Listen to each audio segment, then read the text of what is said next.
propaganda Jepang untuk menciptakan kemakmuran bersama di antara bangsa-bangsa Asia jauh dari kenyataan.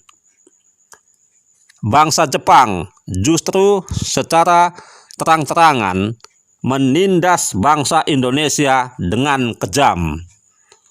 Tata kehidupan rakyat dijungkir balikkan. Norma-norma yang berlaku di masyarakat diinjak-injak.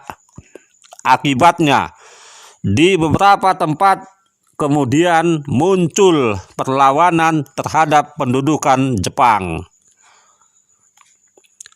Perjuangan para pemimpin bangsa dalam melawan pendudukan Jepang dan memperjuangkan kemerdekaan dilakukan dengan strategi koperasi, gerakan di bawah tanah atau ilegal, dan perlawanan bersenjata. Perlawanan bersenjata yang lebih dikenal dengan perlawanan peta. Perlawanan peta yang paling dahsyat terjadi di Blitar, yang terjadi pada tanggal 14 Februari tahun 1945.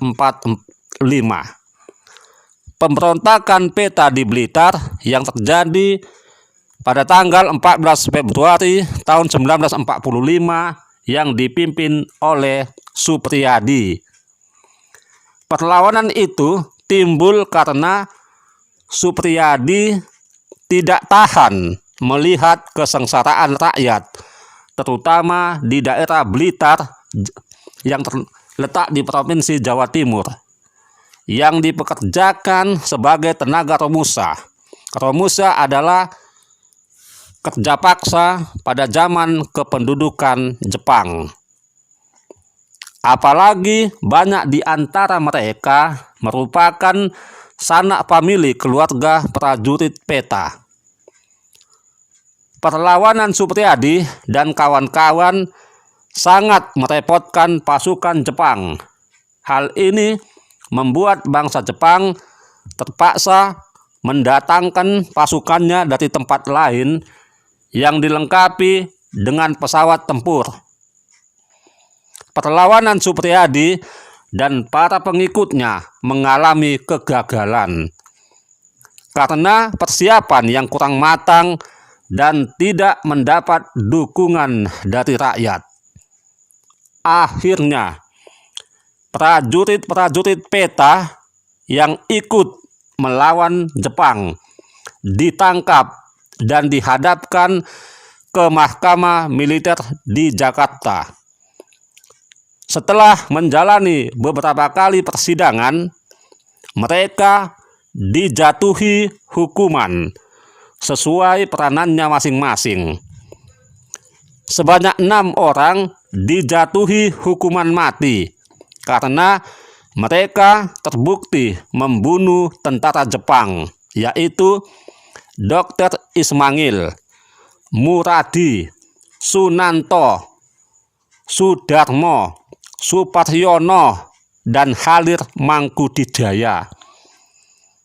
Kemudian 35 orang lagi hukuman dijatuhi penjara. Hukuman penjara antara 2 tahun sampai hukuman penjara seumur hidup.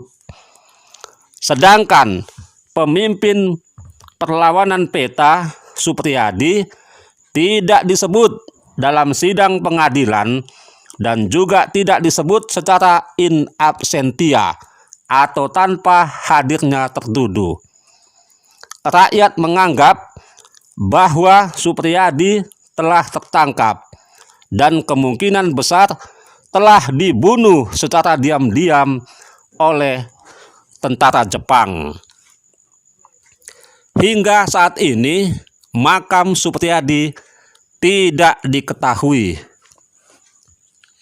Begitulah peristiwa yang terjadi pada tanggal 14 Februari tahun 1945, yaitu pemberontakan peta di Blitar melawan tentara Jepang yang dipimpin oleh Supriyadi.